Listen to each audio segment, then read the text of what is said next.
আমদানি রপ্তানি জালিয়াতি ও শুল্ক ফাঁকি রোধে কার্যকর ব্যবস্থা নেওয়া হচ্ছে এমন কথা জানিয়েছেন জাতীয় রাজস্ব বোর্ড এনবিআর এর চেয়ারম্যান আব্দুর রহমান খান। সকালে চট্টগ্রামে সাংবাদিকদের তিনি জানান, বাণিজ্যের পরিবেশ আরও উন্নত করা হবে।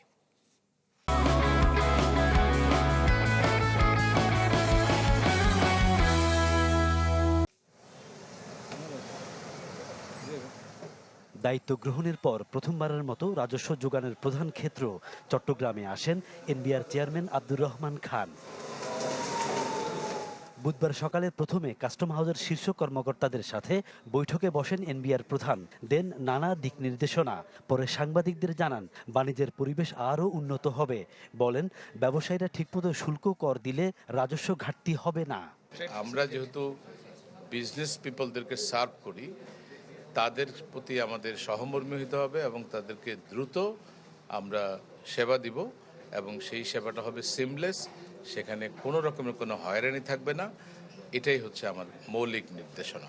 এক প্রশ্নের জবাবে এনবিআর চেয়ারম্যান বলেন, আমদানি রপ্তানিতে জালিয়াতি রোধে কার্যকর উদ্যোগ নেওয়া হচ্ছে, বন্দরে বাড়ানো হচ্ছে স্ক্যানার। আপনারা আসলে এগুলো রেজ করছেন বলে কিন্তু আমরা জানতে পারছি। যেন আপনি যেটা বললেন প্রথমে, যে কোড চেঞ্জ করে যেটা করে, এটা একটু টেকনিক্যাল বিষয়। আমাদের কাছেও বোধহয় কমপ্লেন্ট এসছে এবং তদন্ত করছি, এবং আমাদের প্ল্যান আছে যে এই ধরনের যে টোটাল র্যাকেট, এটাকে আমরা ডিগ আউট করবো। পরে বন্দরে যান আব্দুর রহমান খান। মতবিনিময়ে মিলিত হন কর্মকর্তাদের সাথে। এই সময় তুলে ধরা হয় বন্দরকে কন্টেইনার জটমুক্ত রাখা এবং বিপজ্জনক পণ্য ধ্বংস সহ বিভিন্ন ইস্যু। ব্যবসাকে সহজ করার পাশাপাশি সেবাকে গতিশীল করতে বিরাজমান সংকট লাঘবে ঐকমত্যেও পৌঁছে দুই পক্ষ। আমরা তো জাহাজ নিয়ে এসে 7-8 দিন অ্যাঙ্করে রেখে দিচ্ছি। সিঙ্গাপুরে আপনার একটা জাহাজ সরাসরি অ্যালং সাইডে চলে যায়, সরাসরি, নো অ্যাঙ্করিং। তাহলে আপনি এখন কম্পেয়ার করে দেখেন যে আমরা বলতেছি যে আমাদের এফিসিয়েন্সি বাড়াবো, আমরা আমাদের দেশে উন্নতি করব, তো ওই লেভেলে যেতে গেলে আমাদের কি করতে হবে এটা চিন্তা করে রাখুন। বৃহস্পতিবার পর্যন্ত সংশ্লিষ্ট বিভিন্ন পক্ষের সাথে মতবিনিময় করবেন এনবিআর চেয়ারম্যান।